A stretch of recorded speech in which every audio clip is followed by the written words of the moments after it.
La colopathie fonctionnelle, elle a deux autres noms, syndrome du côlon irritable ou syndrome de l'intestin irritable. Donc on a trois appellations, mais c'est la même chose. Donc je vais vous parler d'abord de la définition et des symptômes, ensuite on verra quelles sont les 5 principales causes, et puis on va parler d'alimentation et je vous dirai un petit peu quoi manger avec une colopathie fonctionnelle. Donc allons-y, d'abord la définition. Alors elle a été établie par des experts qui se réunissent à Rome, et la dernière version date de 2016, et elle dit la chose suivante. Un patient peut être atteint du syndrome de l'intestin irritable s'il connaît une douleur abdominale récurrente au moins une fois par semaine depuis 3 mois. Et cette douleur récurrente va être associée à au moins 2 critères qui sont des critères relatifs à l'aspect et à la forme des selles. Donc ça, c'est la définition officielle. Si on parle maintenant de symptômes, le principal symptôme va être donc cette douleur abdominale récurrente au moins une fois par semaine au cours des 3 derniers mois. Et puis, on a bien sûr d'autres symptômes de colopathie fonctionnelle qui, eux, vont être liés aux causes. Alors, on va parler des principales causes de la colopathie du syndrome du côlon irritable. Donc, il y a 5 causes principales. Moi, ce sont des causes que je retrouve souvent dans ma pratique. Je les ai comparées un petit peu avec ce que retrouvent mes collègues ou des praticiens de médecine fonctionnelle, que ce soit aux États-Unis ou en Australie ou dans d'autres pays. Et on est un petit peu d'accord pour dire qu'il y a ces 5 causes principales. Alors, c'est important de savoir qu'il y a d'autres causes, il y a de multiples causes à la colopathie fonctionnelle. D'accord ? Mais là, je vais vous montrer les 5 plus courantes. Alors d'abord, on a la prolifération bactérienne intestinale. En anglais, c'est Small Intestinal Bacterial Overgrowth, donc ça s'appelle SIBO. Et c'est la présence de bactéries dans l'intestin grêle qui normalement se trouvent uniquement dans le côlon. Donc c'est ça qu'on appelle une prolifération. Alors, selon certaines études, il y a 85% des personnes qui ont une colopathie fonctionnelle qui ont aussi une prolifération bactérienne. Vous voyez, donc 85%, c'est beaucoup. Alors, les symptômes les plus courants de la prolifération bactérienne, ce sont des ballonnements moins d'1 heure après les repas, des diarrhées chroniques ou alors de la constipation ou alors une alternance de diarrhée et de constipation, des rots ou des reflux après les repas, des gaz malodorants et on a aussi des gargouillements d'estomac, des inconforts ou des crampes d'estomac. Voilà, donc ce sont les symptômes très très courants de la prolifération bactérienne. Donc la cause numéro 1, ensuite nous avons la cause numéro 2. Alors les causes ne sont pas forcément par ordre d'importance, je les ai numérotées de 1 à 5. C'est la dysbiose intestinale. Alors la dysbiose, qu'est-ce que c'est ? C'est tout simplement le déséquilibre de ce qu'on appelle le microbiome ou alors la flore intestinale. Des études récentes ont montré que jusqu'à 73% des patients qui ont une colopathie fonctionnelle ont également une dysbiose. Donc là encore, c'est beaucoup, ça fait presque 3/4. Alors la dysbiose, en simplifiant, parce que dès qu'on parle de bactéries, ce n'est jamais simple, c'est un déséquilibre entre les bactéries bénéfiques, donc là on va avoir les lactobactéries, les bifidobactéries, les propionobactéries, et les bactéries opportunistes, donc là ça va être plutôt type entérobactéries et les streptocoques ou des levures. Cette flore opportuniste, elle est normalement limitée et contrôlée par les bactéries bénéfiques. Et puis, on va avoir aussi des équilibres donc, avec ce qu'on appelle les bactéries de transit. Les bactéries de transit, ce sont les bactéries qui sont ingérées, donc l'alimentation ou l'environnement, qui normalement, comme leur nom l'indique, transitent à travers le tube digestif et sont contrôlées par les bactéries bénéfiques. Alors, quand on a une dysbiose, on a un déséquilibre entre tout ça et on peut avoir aussi un manque de bactéries bénéfiques. Donc le déséquilibre, il peut être quantitatif ou qualitatif. Et si on a un manque de bactéries bénéfiques, on va avoir donc une prolifération, à la fois un développement de la flore opportuniste, et on va aussi avoir les bactéries de transit qui vont éventuellement donner lieu à des pathologies. Donc ça, c'est la dysbiose.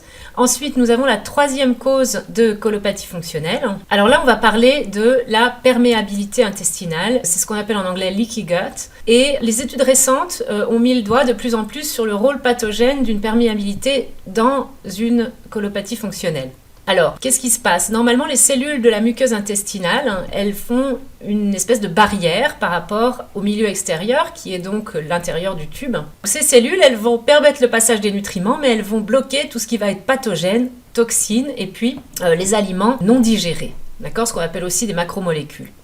Voilà. Alors, quand on a une perméabilité, eh bien, ce rôle de barrière est compromis. Donc, on va avoir passage dans le sang d'agents pathogènes, de toxines et de particules alimentaires non digérées, ce qui va entraîner une réponse immunitaire inflammatoire. Et donc, après, c'est là qu'après on se dit, tiens, mais j'ai une intolérance alimentaire, par exemple, hein, ça peut être ça. Et on va avoir aussi des symptômes gastro-intestinaux. Voilà, donc ça c'est la troisième cause de colopathie fonctionnelle, la perméabilité intestinale. La quatrième cause, ce sont ce qu'on appelle les infections intestinales. Ce sont des infections qui peuvent aller de l'estomac au côlon en passant par l'intestin grêle. Alors qu'est-ce qu'on va avoir? Typiquement, on va avoir des bactéries, des levures, des champignons et puis des parasites. Quels sont les symptômes les plus courants d'infection intestinale? Ça va être d'abord diarrhée, constipation, l'un ou l'autre, des gaz, des ballonnements, des reflux, des brûlures d'estomac et puis une sensation d'indigestion. L'échec de régime alimentaire adapté à la colopathie fonctionnelle. Alors ça c'est très important, c'est par exemple quand vous faites des modifications alimentaires, vous faites un régime qui normalement vous permet d'aller mieux avec vos symptômes de colopathie et en fait là on s'aperçoit au bout de 6 semaines ou plus que finalement on a l'impression que rien ne se passe et que le régime n'est pas efficace, qu'en gros ça marche pas. Voilà, donc ça c'est un symptôme, parfois, pas tout le temps, hein, mais c'est quand même souvent un symptôme qu'il peut y avoir une infection intestinale. C'est-à-dire que bien sûr l'alimentation ne va pas être suffisante, dans ce cas-là il faut un traitement.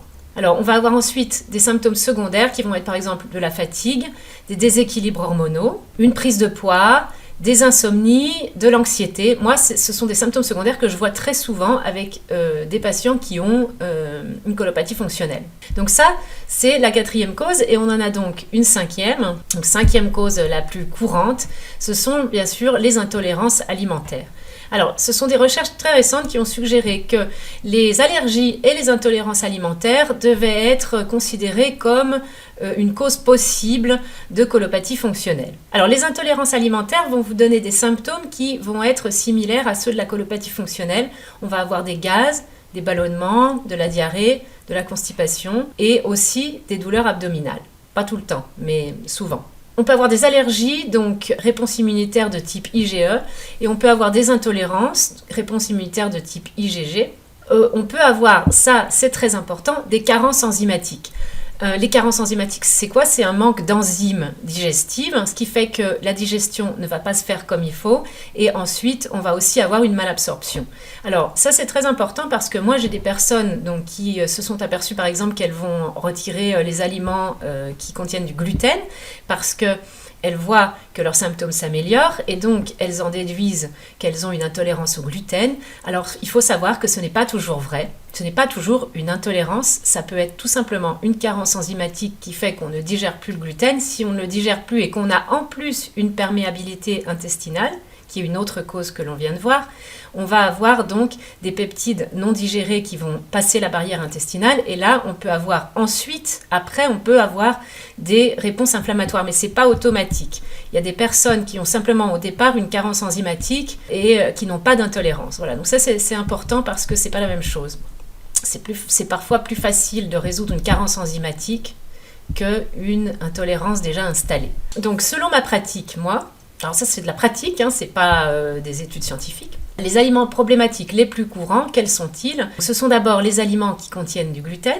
Ensuite, nous avons les produits laitiers pasteurisés, parfois aussi ceux ou les crus, mais pas tout le temps, ça dépend des patients. Nous avons les aliments transformés industriels, ça en général, quand on a une colopathie fonctionnelle, on ne tolère pas. Et les graisses industrielles et ou cuites. Voilà, donc les graisses industrielles, les graisses cuites en général, quand on a une colopathie fonctionnelle, ça passe pas. Voilà, donc ce sont les plus courants et encore, et ça va pas être pour tout le monde, parce que là, vraiment, c'est au cas par cas. Voilà, donc ça ce sont les 5 causes les plus courantes, je dirais, de colopathie fonctionnelle ou syndrome du côlon irritable. Alors maintenant, on va parler un petit peu d'alimentation parce que si vous regardez cette vidéo, peut-être que vous vous demandez, oui bon, d'accord, tout ça est très bien, mais moi, qu'est-ce que je mange avec une colopathie fonctionnelle? Donc là, je vais vous décevoir, je n'ai pas de formule magique, vraiment, j'aimerais bien. Mais ça va dépendre de vos symptômes, ça va dépendre des causes de votre colopathie. Moi j'ai des personnes qui ont 1 ou 2 causes et il y en a qui arrivent avec des analyses médicales très poussées qui ont 3, 4, voire 5 causes. Donc là c'est plus compliqué, vous voyez, pour l'alimentation, parce que l'alimentation elle doit s'adapter à chacun. Donc là, dans la vidéo, je vais vous donner les 5 principes d'une alimentation qui permettent une guérison, en plus du traitement bien sûr, de la colopathie fonctionnelle. Alors, le principe numéro 1, c'est que l'alimentation, elle doit être adaptée sur du court ou du moyen terme et qu'elle doit être axée sur la guérison de l'intestin, avec le traitement bien sûr. Ça c'est très important parce que les régimes qui permettent d'aider à la guérison d'une colopathie fonctionnelle ne sont pas faits pour être sur du long terme ou encore moins à vie. D'accord ? Donc ils doivent être adaptés, ils doivent être ciblés en fonction de vos causes et de vos symptômes actuels. Alors moi, la plupart de mes patients avec une colopathie, ils ont besoin d'un régime très particulier, très adapté, entre 3 et 6 mois. Il y a des personnes, au bout d'un mois, elles se sentent déjà beaucoup mieux. Et puis, il faut 3 mois pour qu'elles arrivent à vraiment bien digérer correctement tous les jours. Et parfois, il faut 6 mois. Ça dépend vraiment de la chronicité et de la complexité au niveau des causes. Et il y a des personnes qui, elles, ont une chronicité depuis plusieurs années, qui ont de multiples causes, de multiples symptômes.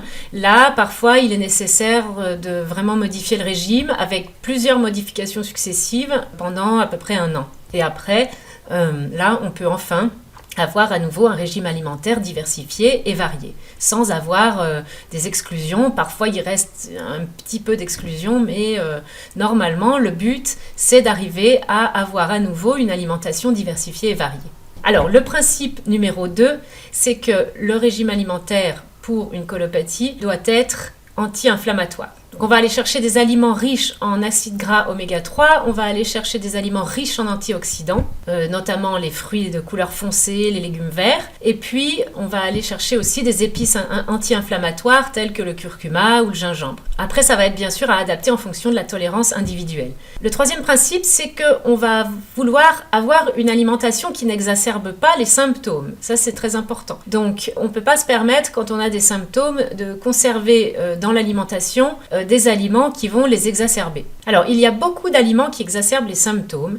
Il s'agit en général surtout des aliments transformés industriels, des céréales contenant du gluten, des produits laitiers pasteurisés, parfois aussi ceux ou les crus, ça va dépendre. Ça va être aussi les fruits oléagineux et les légumineuses, sauf parfois en petite quantité, ça, encore une fois, voire tolérance individuelle. Qu'est-ce que cela signifie ? Cela signifie que votre régime, il doit être adapté à vos symptômes et à ce qui convient le mieux pour votre corps. Alors le principe numéro 4, il est très important. On doit avoir une alimentation qui affame les micro-organismes indésirables dans la mesure où il y en a. Donc là, à nouveau, on est renvoyé aux causes. Si parmi les causes, on s'aperçoit qu'il y en a une qui est la présence de micro-organismes indésirables, on va devoir les affamer. Parce que si on continue à les nourrir, ils vont continuer, vous vous en doutez bien, à proliférer et à vous causer des symptômes. Donc, une partie va être sur le traitement médical en général, mais nous, avec l'alimentation, on va essayer de leur couper leur source de nourriture. Alors, la plupart de ces pathogènes, ils se nourrissent de glucides et notamment de sucre. Et donc, votre régime de guérison, dans ce cas-là, va donc présenter une certaine restriction au niveau des glucides. En général, on va d'abord restreindre en priorité les sucres, mais après, en fonction de la présence de tel type de bactéries et d'autres choses révélées par des tests médicaux, on va être amené à moduler et à restreindre plus ou moins l'alimentation en glucides. Et le dernier principe, qui est très important, alors qui n'est pas forcément un principe qui va s'adapter au départ, en début de traitement, mais c'est un principe vers lequel on doit tendre toujours, c'est d'avoir une alimentation variée et nutritive. Ça, c'est très important parce que si on commence à trop restreindre l'alimentation, je vous dis au départ, ça peut être nécessaire, ça dépend, mais si on commence à trop restreindre l'alimentation, on va avoir au bout d'un certain temps des carences et là, on va exacerber le problème au lieu de le résoudre. Donc on va essayer de s'assurer que l'alimentation, elle va inclure des macronutriments comme des graisses, des glucides et des lipides, et puis aussi des micronutriments comme des vitamines et des minéraux. La diversité et la variété des aliments, elle va favoriser aussi une plus grande diversité des bactéries, donc ça va contribuer aussi à rétablir l'équilibre au niveau de la flore intestinale, et c'est très important, c'est capital même dans le cas d'une colopathie. Voilà, donc ce sont les 5 principes d'une alimentation pour contribuer à la guérison d'une colopathie fonctionnelle. Alors on a 5 principes et après le cas par cas, on le voit en consultation. Moi, je fais des consultations sur ce thème, donc vous pouvez me demander une consultation si ça vous intéresse. Donc c'est vraiment du cas par cas, il n'y a pas de traitement miracle, je pense que votre médecin vous l'a dit. Il n'y a pas non plus de régime miracle qui conviendrait à tout le monde. Ça, c'est vraiment très important de le garder à l'esprit. Voilà, donc si vous avez aimé cette vidéo et que vous voulez en savoir plus, je vous encourage à consulter mon dossier sur le blog anneguillot.com/colopathie. Et vous pourrez aussi télécharger, si vous vous inscrivez à la newsletter, un PDF qui reprend les conseils d'alimentation en cas de colopathie fonctionnelle. Je vous ai repris dans le PDF les 5 principes, mais je vous donne aussi une liste assez précise d'aliments à éviter et d'aliments à privilégier, tout en gardant à l'esprit que ça va être du cas par cas, mais au moins ça vous donne un bon point de départ pour savoir par où commencer. Voilà, donc bientôt je referai une vidéo où je parle plus en détail des traitements naturels qui existent pour la colopathie fonctionnelle. Donc je vous encourage, si ce n'est pas encore fait, à vous abonner à ma chaîne YouTube, comme ça vous serez prévenus quand je publie de nouvelles vidéos. Et je vous remercie beaucoup et je vous dis à bientôt.